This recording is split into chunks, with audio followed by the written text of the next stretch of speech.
into it. I'll take a chance and let you in. Just take my hand and take me home tonight. We defeat all impossibilities. Yeah, you and me. We'll take our hearts and run free into the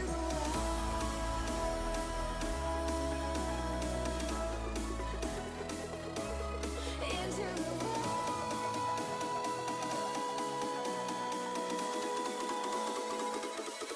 into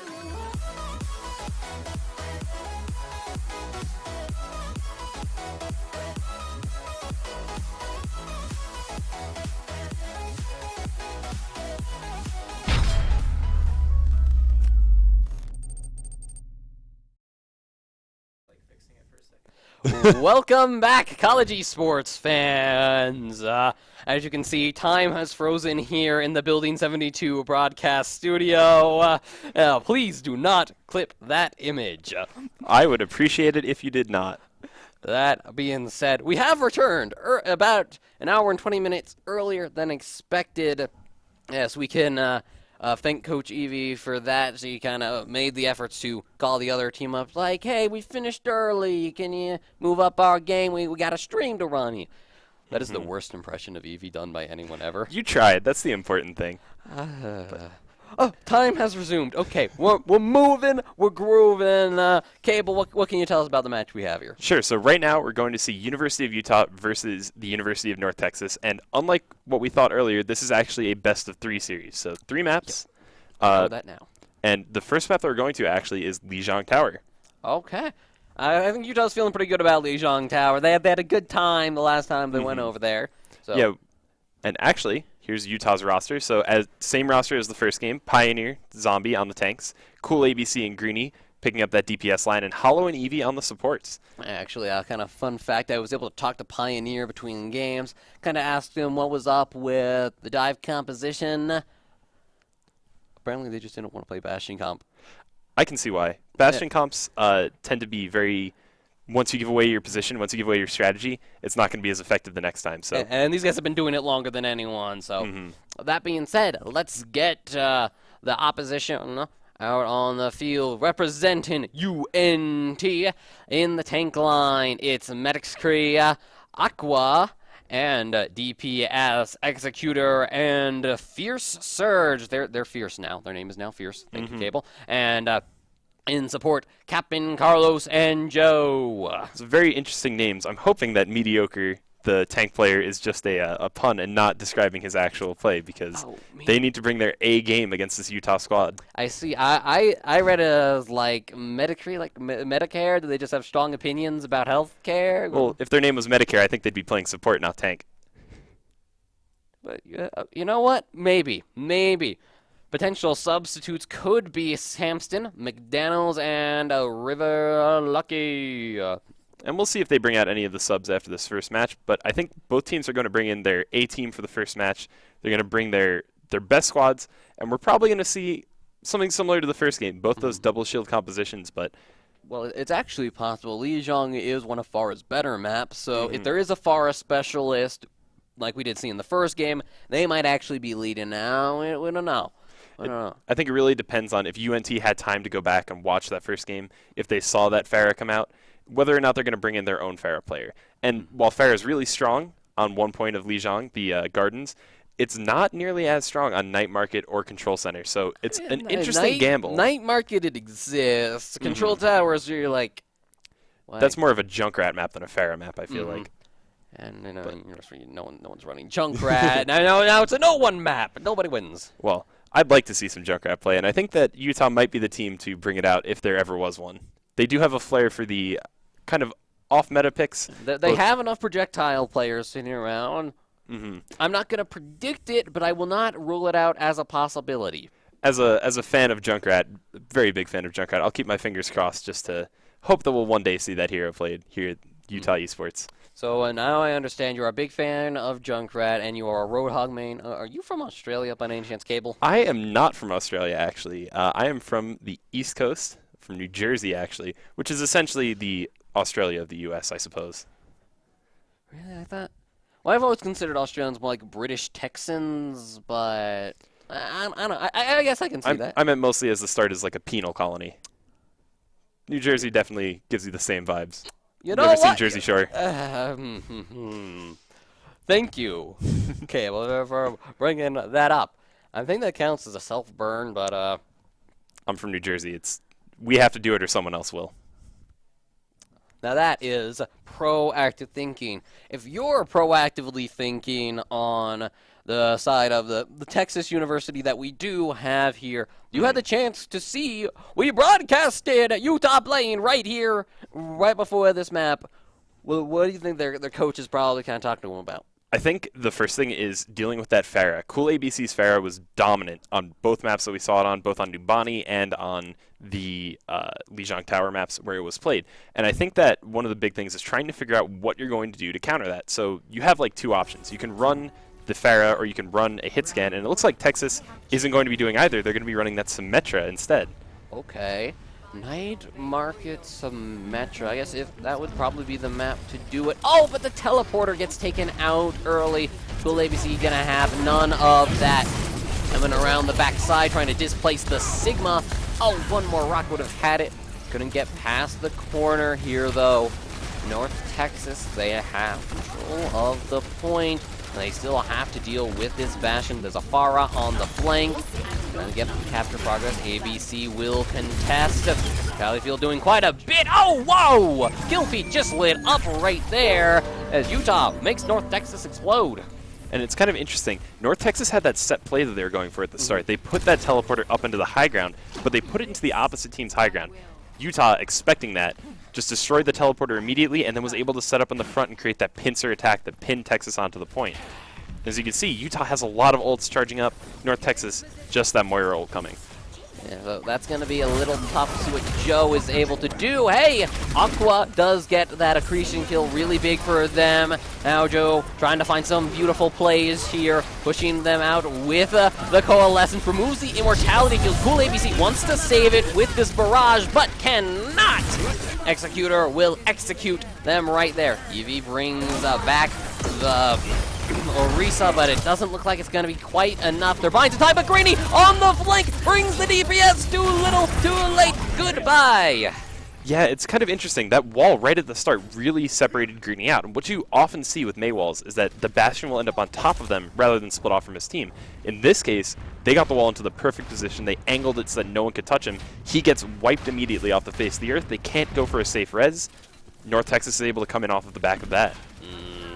Still, Utah, they take a little while to lose. They almost get to that 50% mark. They're kind of chilling for the time being, and they'll be able to maintain the lead if they win this fight here. But if Texas gets a clean wipe, that'll really be the end of that. Keep an eye on the ultimate. The Valkyries, a big one. Cool ABC falling to the Coalescence once more will be a tough spot. He will be hard-pressed to res. Greeny wants to create an opening with this tank configuration, but the Mei just barely survives. And a lot invested by Utah, and it's not finding much. But Texas is also investing a lot to the back. The Coalescence again, the Blizzard. But you see that they have 4 ultimates still compared to Utah's 3 that are coming up. And I think the big turning point there was Cool ABC coming in from the back, looking for that flank attack, but just getting taken out too early. There wasn't anything that he could really do. Definitely a rough spot there. Cool ABC get a ferry. Eevee back into the fray. They have 4 ultimates to work at, and that Coalescence charges in the blink of an eye, so it's not going to be far out either. And the Coalescence is getting a lot of value. It deals with the Bastion by putting damage through those shields, and deals with the Pharah. It gives them that hit scan kind of thing without having to pick an actual hit scan character. Here comes the Death Blossom right on top of Greeny there. We'll remove them and the Supercharger. Mortality field gone. Zombie as well. Aqua just leading this charge will allow Fierce Surge to take out multiple members. Oh, Utah, they're out of time here, Cable. Only 5%, but Eevee and Cool ABC are right around the back. They might have time to get on the point contest, but it doesn't look good. Ooh, He's taken out early. And just because that Pioneer can't get in with the Wrecking Ball, does not take the little trick around the right, apparently. Sorry, I foreshadowed that for nothing in the last game. Well, it looks like University of North Texas, although they had a shaky start, they were caught out by that Bastion stopping their set play. They were able to adapt really quickly. They dropped off the Symmetra once they weren't able to get on the point. They swapped to that Mei, much of a more standard composition. And they used that Moira effectively as like a third DPS, as a hit scan, to deal with that Pharah in an interesting way. Utah's sticking on the same comp for this point, although with a Lucio instead of the Mercy this time, though that might just be for the speed boost out of spawn. But I'm interested to see how they're going to adapt to North Texas now, as, you know, obviously it didn't work in the first point, but this one's a bit stronger for Pharah. Yep. Yeah, obviously the first good sign is this is a much more Pharah-centric map. Cool ABC is going to have a lot more room to work with. It's going to be able to stay farther away from the Moira and the Mei, who were just hitting a surprising amount of right clicks. And it looks like we're having a technical break here. Pause either for coaching or for a technical issue. We will let you know when we'll be heading back into the action. However, for now, let's go back to that first point and let's talk about the Mei swap. So obviously they started on Symmetra. They moved into the Mei. What do you think was the reasoning for that? What do you think? Why would you drop Symmetra instead for the Mei? Well, I think it really was just because Symmetra was just there for the set play. And when that doesn't pan out, don't waste any more time on it. You know the Mei just messes with Bastion big time, so take it, use it, disrupt the Omnic Mayhem, and that's exactly what they did. This is a similar idea to what we saw in the Washington State show match last week, actually, where we saw that Winston Wrecking Ball composition come out from Washington State, and after their first 2 or 3 attempts, we really saw they weren't getting any value out of it. But unlike UNT, they stuck on it, and when it ended up not paying off, you could kind of see it coming. But UNT, with that super quick swap, they were able to get a lot of value out of those walls, trapping off Greeny right at the start, keeping that Bastion isolated from his team, getting that early pick, making it so that things like Immortality Field just weren't effective. Very big plays. We're back in it. Cool ABC. They've got the boost. They're filtering the rockets through that little crevice. Or can they get a viral kill? Not quite. North Texas will get to the point first here. ABC kind of scares us, flying low, but they're going to be okay. Greeny on the flank. Joe falls early. Good pick from Zombie there. Oh, Utah looking scary with the Bastion damage. Hollow's been traded out, though. Dursage doing the big work there. Removes Greeny, removes Pioneer. This Reaper has done all and said all. ABC not impacting the same way. An early rocket barrage will close out that encounter. Kirby talking smack. Wait. Oh, there's a Moira hiding. They can't flip the point just yet. That's going to cost them time. That is going to cost them time, but it also staggers North Texas. Now they have to wait for Joe to come back, and between the 2 kills they got on Joe, they got an early pick off on him. He doesn't actually have Coalescence yet. They can't really deal with that Pharah, and as a result, she put in so much free damage. She already had Barrage before the first fight had even ended, and she put it to good use there, getting 2 kills with it. Yeah, so Fierce Surge was really like, I got this, guys, I got this, I'm making the hero play! And Goldleaf's like, no, that is nice. In an event that Concussive Blast is going to split up Texas a lot, but they have the Coalescence, and now Bastion frozen out and displaced. Immortality Field does quite a lot here. Cap and Carlos can't survive, but neither can Greeny. Here's the barrage again. ABC gets 2. Here's a res attempt. Will it get it back? ABC will return, but Eevee will pay with a rock to the face. That's going to be okay for them. They still have the support in the form of Hollow here. They're still controlling the point. Extended engagement's going to favor the defenders, especially Zombie gets a good Gravitic Flux here. That could end the entire engagement. Immortality Field once again. Wraith Form used up here. Zombie still holding the ultimate. Ooh. Tries to catch the Reaper, teleporting. Greeny's back in. Blizzard on top of Utah. Greeny and Pioneer just can't get a break. Executor lives up to their name. Aqua takes out Pioneer. Will ABC looking for another big play, but doesn't have the barrage this time. They're going to fall on down. And that was an interesting fight. North Texas really had to invest everything they had just to get rid of the Bastion. And as a result, Cool ABC was able to come in, take out most of the members of the team, and prolong that fight, seeing what should have been a flip at around 50% become a flip at 75%. Utah got a lot of extra time putting it into a one-fight territory if they are able to flip it back. That's going to have to be a clean wipe one fight. Otherwise, Texas could probably get back and stagger it out for another one. Instead, here's the Gravitic Flux we talked about earlier. No sound barrier available, but Seer Surge does not care. Picks up a 3 with the Death Blossom, 4 if you count the Supercharger.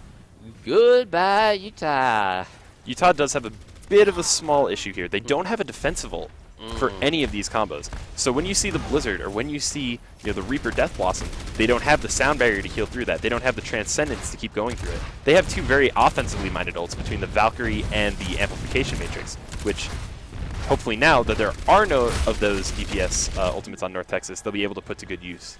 But they still have to worry about the Coalescence and Gravitational Flux. Not a whole ton of damage, but that can still work, especially when you catch out Zombie like that. But cool ABC, the one catching everybody with the barrage. That will be Utah getting the clean wipe they were hoping for. North Texas is going to have to make some switches to get a touch. I think they might have Maybe. enough time.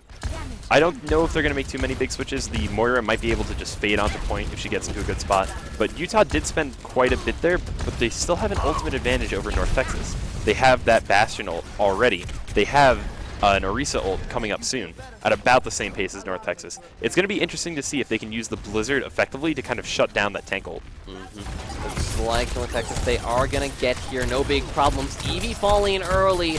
Big problem for Utah. Your Surge is removed, but Blizzard will catch Greenie here. Oh, he will get out. Blasts himself on out of there. Clever use of that tank configuration. Zombie holding the point in position for Utah here. The reinforcements starting to come through, but Executioner and Medicare are out. Hollow keeps the team up in the absence of Eevee here. Objective secured! Utah ties it up. You can really see how much Greenie's practiced Bastion with that move. Using the rockets to jump around the map is something that you see a lot in high-level play. If you saw the Overwatch League Finals this past weekend, you might have seen the Chandelier Bastion play. A rocket jump up onto the chandelier. But this is the same principle, just used in a more defensive way. He gets out of that. Bastion back step. Exactly. He gets out of that Blizzard, he's able to use the tank form, and more importantly, he survives through the Blizzard and is able to put in damage later into the fight, keeping them off the point with just the threat of the Bastion damage coming in. Well, you asked, you might be receiving. He's in the team preview. Will he stay in? Cool ABC hovers the Junkrat. Leaves comes out as spawn. We get to see some Junkrat gameplay. Junkrat is super good at holding this white room choke. He can just spam projectiles and force the team onto the point, onto a different area where they might not want to be, and that area of effect damage is just too much. Oh, hey, yep. You see him well prepared to talk about this champion right now, but Utah, they're having some trouble dealing with everything else. Executor gets a whole bunch done with the endothermic blaster. Freezes Hollow twice in that. I can not imagine a worse feeling. I think Executor made a really good play. Seeing that Junkrat and realizing if he stayed grouped up, probably going to spell his death. Instead, he flanks around the outside, he freezes 3, he just keeps freezing them. He doesn't need to put in the damage as long as they're not putting damage onto his team. Yeah, so looking real solid there. Shuts down what started as a really good fight for Utah. Cool ABC was feeling pretty good about themselves. The Executor said, nah, I am the man, the myth, the legend. Coalescence is going to zone out ABC. Amplification Matrix from Greenie creates some trouble, but Texas finds cover. The Reapers coming in. Blizzard on top of everybody. Pioneer, Greenie, they're down. Cool ABC is going to have to make a big play. This trap's been removed. Eevee's out. Hollow survives for a little bit, but I'm not sure they wanted to. ABC? Yo? What's this about? I think he's going to hide there, use the Riptire. Once the other team is distracted, he's hiding in a position where they can't really see him from the inside. He knows the Mei is hiding to get a wall on the left side. He's going to look to kill that Mei once she traps somebody there. Just okay, here it comes, but ow! Fierce Surge comes around the corner just in time. Ruins the entire set play here. Utah's going to have to back out, or they're going to lose a lot more time. Time they don't have. What a smart play from Surge. As soon as he heard that tire, he came out the door from his position, just immediately destroyed the tire before they could even try to get anything effective out of it. There's a story behind that one there. Surge has been on the wrong side of that play before. You felt the deja vu, and he was like, oh, no. And this is an interesting swap, going for the Zenyatta right at the very end. And you can see the whole team for Utah coming in at the same time to avoid that wall being used. Okay, Death Blossom won't find much. Coalescence finds a bit more. It finds everybody, really. The Cool ABC, they're an incredible Mei player, but just probably not that incredible. Overtime is proc, but Utah nowhere nearby. I don't know. There's the Wrecking Ball, but no. Not going to be the case. A little bit too late on the wrecking ball, I think, there, but nothing they could really do about it. That last fight was just so strong from North Texas. They were able to adapt really quickly to everything that Utah was able to throw at them, and I really like the Junkrat pick, but it just seemed like UNT was really prepared for that. They shut down everything from the ult to just even the initial push. It's almost as if I don't want to hurt your feeling. There's a reason people aren't picking Junkrat. That may just be true. maybe a hot take again. I'm not the best analysis guy, but I'm gonna throw that hot take out there. You might be correct that there's a reason why people aren't picking Junkrat, but they get that surprise factor off the first fight. They do get an early pick, but UNT just in the moment is even able to adjust during that play, and they're just so effective at moving around, changing where the fight's happening, changing where they're getting their angles on the shields, and just able to put in so much damage. Oh, yeah. Like, Joe had a fantastic map on that Moira, making the supports be feared again. That Coalescence is putting in work just keeping the team alive and keeping Utah from being able to effectively heal all their players. You saw him take out the Pharah a few times using the Coalescence. You saw him on the Bastion with the Coalescence. And you even saw him taking out tanks, just putting in as much damage as he could with that Coalescence, really getting as much use out of it as possible. Now, earlier I talked about that we had wasted some foreshadowing, but now the foreshadowing has come full circle. If you were here for the first game, you heard us mention it. The next map is going to be the famed Scrims Row. Also known as Kings Row. This is the map that has been probably the most popular map in scrimmages for Overwatch since its release, and there's a good reason for it. This map allows you to run any strategy that you want, and you can basically be effective on whatever you want to play. There were times when dive was the dominant strategy on this map. The goats or triple comp was very effective. You even saw Ryan Zarya played, which has not been a very serious comp since maybe 2016. Man, it's making me feel old. Ryan Zarya has been out of favor for a long time now. We did see Ryan Zarya in GOATs, but that was with the Diva and the triple support. I don't know if we'd count that as the same as the 2-2-2 Ryan Zarya comps that we used to see. The Beyblade meta, if you remember that far back. But technically, yes, I do. It's interesting because the attacking team also gets a lot of options. Normally, with most maps, there's one main choke point. Your team gets through there, and you can use a Mei to just divide the team immediately. But Kings Row has two entrances, both the main entrance and that little balcony up in the top right. And you can very effectively split between those two entrances and avoid having the Mei be super effective at that starting point. Is Granny going to pull out the Widowmaker again? I'd like to see it, at least for the opening picks. You do have a lot of time at the start of the map. You have that high ground spawn area where you can just sit, peek out with the Widow, go for a shot or two, walk back in, change heroes, and get on with your day. So I guess for anyone who is coming in, this is the first set you're seeing. We did do coverage of a set slightly earlier today where we closed it out on Numbani, actually, and Utah did that using a dive comp that was kind of seeing mixed results. So they brought in a Widowmaker that clicked some heads, did some work, and closed that out that way. It might be interesting to see if that's on the menu. Maybe a good time to remember, though, this is a best of 3. North Texas has a game point. Yeah, Utah's really starting to feel the pressure here because the series are so short. They really need to bring their A game. And I don't know if they're going to find the time to kind of experiment the same way they did on Numbani. Obviously, in the last map against Boise State, they were performing really, really strongly on the first point, shutting out Boise State entirely on Lijiang, and then full holding them without letting them get a tick. I think once they realized they couldn't lose the map, they felt a little more comfortable to kind of experiment, run things like the Widowmaker, which you typically wouldn't run into double shield. Yeah, but here... match point experimentation is probably going to be on the light side. I'm expecting more of a standard composition from them. Obviously running that Mei that Cool ABC is known for, probably running a Reaper or another Bastion. Just these very, very strong, very meta comps, very, not vanilla, but very standard. Probably, I imagine, honestly, Northern Texas is probably pretty excited right now. They're here in the Overwatch Varsity Invitational Round Robin. Kind of like taking it to finalists from last year. So, like, we could go the distance, guys. That's always got to feel good, especially when you remember Utah was second place. They were the runners-up last year for the Overwatch Collegiate Championship. That is an impressive feat. There have only been 3 teams that have ever made it that far, most of them being from California. However, this is one of those moments where you really have to think, if you're University of North Texas, this win is going to give you so much momentum into your future games, assuming they do win. So Utah now has to look for the reverse sweep. But they've got a bit of wind in their sails. We'll see if Utah's able to take it away. ABC on Pharah. What's the take? I think it's an interesting choice. The Pharah definitely gets to put in some damage behind shield, force the other team to rotate. It also seems pretty effective against North Texas, especially on a map with as high of a skybox as this. They don't have a hit scan. The Moira is not going to be as effective. And it allows Eevee to remain on that Mercy that they're very comfortable on. Oh, hello. We're seeing a little merry-go-round from North Texas. They're going for a flank here. That takes out Hollow and Greeny. The Reaper pays. So does Executor, but Zombie could be next on the menu. Struggling to keep them alive is Eevee. Pioneer will fall down. Will there be a res attempt on any of this? I think they're probably just happy to keep themselves alive for the time being. This might be a retreat from Utah.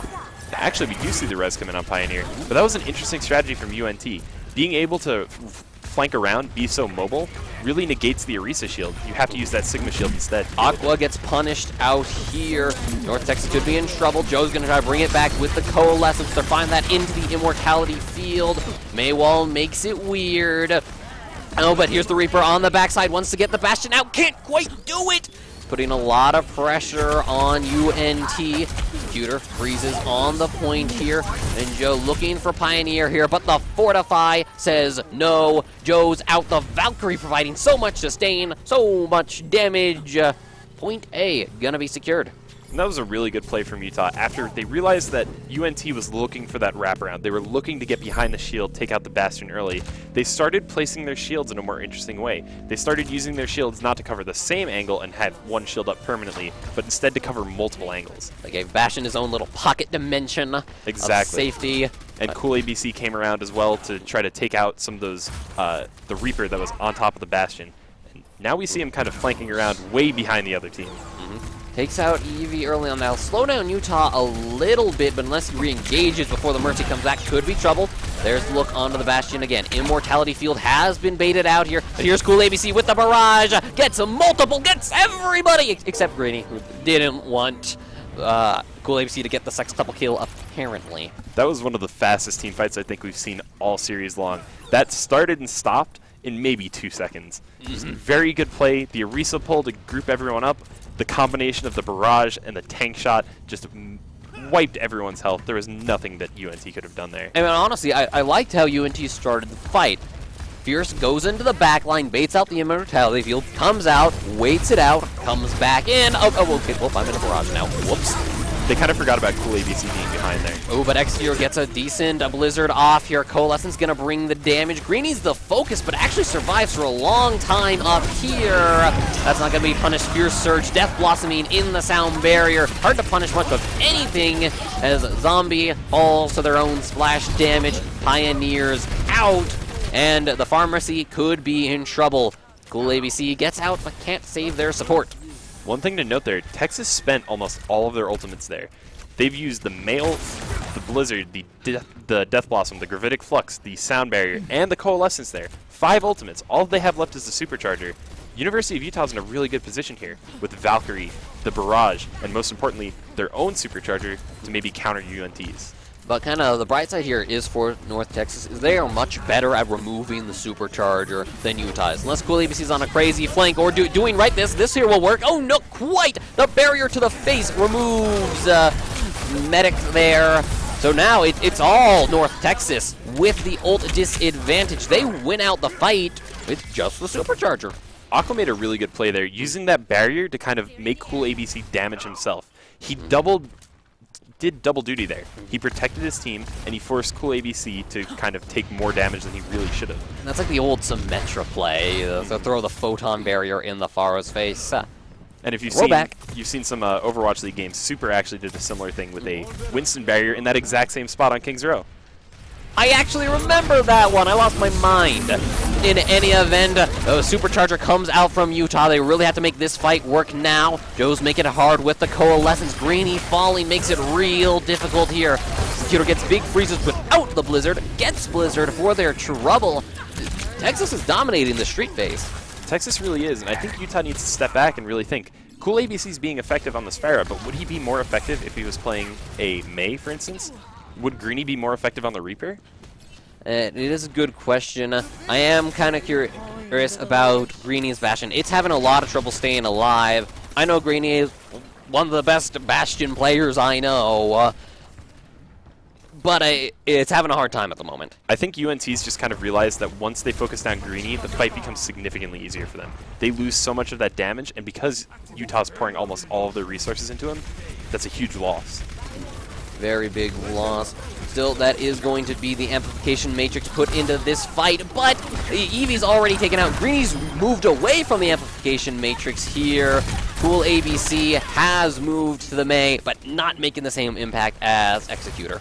Executor did have that Blizzard there, which put in a ton of work, froze almost everyone on Utah, other than Cool ABC, obviously, and just one good fight away from holding them in the streets phase, UNT is.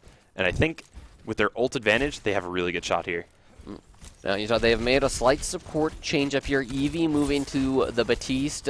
Hollow has moved to Ana, who maybe make some clutch anti-plays here, or sleep darts for that matter. Might need it for this Death Blossom. Yeah, Fierce Surge hiding up here, just looking for the right time to strike, waiting for Utah to drop their guard. Here he is going in, has the Coalescence to cover his approach. Okay. Not much. Will retreat. Cool ABC in trouble. It's a bit far forward without the shield, and now Surge sees their chance.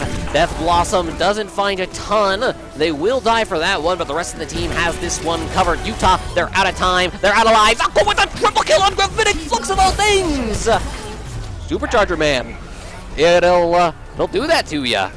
That was a lot of damage coming out from that Sigma right there. Sigma's one of the highest damaging tanks right now. Between his orbs, between Gravitic Flux, and between Accretion, he's just able to put out so much damage, especially when you boost it. His Gravitic Flux does 75% of your base health as damage, which on most heroes can total into the hundreds somewhere. Especially if the initial damage is also boosted. That's enough to just one-shot a lot of people. And I think that's kind of what we saw right there. Most of Utah falling just to that Gravitic Flux. Everything else is just cleanup there. UNT is making a lot of great plays here. Well, and the big Gravitic Flux ended up being the cleanup. I think the fight was already really going south for Utah. Before that point, the Mei switch from Cool ABC, if it was going to do anything, it didn't have enough time to do that anything. Now they're going to have to make a pretty impressive defense here on Kings Row, or the best of three's over. Well, thankfully, the format for this tournament means that Utah will be playing 5 more games over the course of the next few weeks, and whichever teams are in the top 4 qualify into the final tournament. So even if Utah is to drop this map here, they still have a very good chance to make it into the qualification for the next round. I'm sure they would much rather be going with the 2-0 than the 1-1. Not entirely in control of your own destiny right there. Exactly. But I do think that they have options on defense. They can run the defensive Pharah, they can run Mei Reaper, they can run all of these comps. We've seen them all from Utah before. It's just a matter of which one they think is going to give them the best odds here. I'm curious to see what they're going to choose, and okay. So it looks pretty standard, but note the change up. Hollow on Zenyatta. That's an interesting choice. Zenyatta isn't a hero that you see too often now just because of the threat of things like Doomfist or Reaper getting into the back and just taking him down almost immediately. But you know the Doomfist's not there. Eevee is not there. Will ABC in trouble, focused out and taken out. North Texas capturing the point actually very quickly here. Hollow's found in the back, frozen, removed. And whatever the plan was from Utah, it is not panning out as intended. There goes Zombie, there goes point A. It looked like Utah wasn't really on the same page there. It looked like for a lot of that fight, people were just kind of dropping down, doing their own thing. We saw Eevee and Cool ABC dropping immediately, but leaving their tanks up on the high ground. Without those shields, they're very squishy targets. They're very easy to take out. They were taken out first. We saw Hollow on the opposite side from the rest of his team also taken out. Just very unfortunate positioning overall. And now Utah, they have to make a big stop here in Streets. 5 minutes and 20 seconds to hold Kings Row Streets. Have you ever seen that before? This is one of the larger time banks I've ever seen. We've seen this a handful of times in the Overwatch League, but 5 minutes on the first phase of Streets and not even close to the final checkpoint. This is going to be a really difficult hold, especially because now they push it into one fight territory. Yeah, I mean, it took that long for Utah to kind of regroup. They make some changes. Greeny on the Doomfist. The first time we've actually seen a Doomfist in a while here. The Sinclair's caught in the wall. Zombie's health getting low. Can he survive? No, he cannot. First kill the way of North Texas. Joe gets 2 more, 3 more, all in one coalescence. Greeny's not having much better luck either. Joe will claim the Quadra in this one engagement. Cool ABC falls down. Utah falls down, and the University of Northern Texas wins Kings Row, wins the best of 3 series. And I cannot talk about this Moira enough. That Moira was just, from Joe, was one of the MVPs of that series in and of itself. Just every coalescence was put to such great use, and every coalescence came at such a rapid rate. We were seeing maybe a coalescence every fight, and every single time you'd see Joe's name pop up in the kill feed, or you'd see Joe healing his teammates, keeping them alive in clutch situations. It might as well have been a basic ability at that point. It was there for basically every fight. That's intense. UNT apparently not a force to be messed with. They're not a team that we've seen talked about a lot in the past, but they've really just proved their point here with that win over Utah. They looked absolutely dominant on Kings Row. Lijiang Tower was a bit of a back and forth, but Kings Row kind of, they put their foot down, finished with almost 4 minutes in the time bank. You got to hand it to them. Oh, certainly, yeah. They apparently did their scrims there too. Not surprising, but... Well, that being said, Utah will finish tonight 1-1 in their round-robin matches. Not the worst, not the best. It's literally right in the middle. Well, that is all of the matches we have for you here today. Thank you all for joining us for the Utah Esports coverage of the Overwatch Varsity Invitational Round-Robin Western Conference. So, that's going to be it for us. I have been Archie, Legend of Sleek Smith. You can follow me on Twitter at Sleek Esports. And I've been Aiden, also known as Cable. You can follow me on Twitter at CableOW. All right. We've been broadcasting out of Building 72. If you want to keep track of Utah Esports broadcasts, follow us on Twitter at Utah Esports to stay up to date with all of our broadcasts. We'll be doing a fairly regular schedule for the next couple of weeks, so stay tuned, and we look forward to seeing you next time.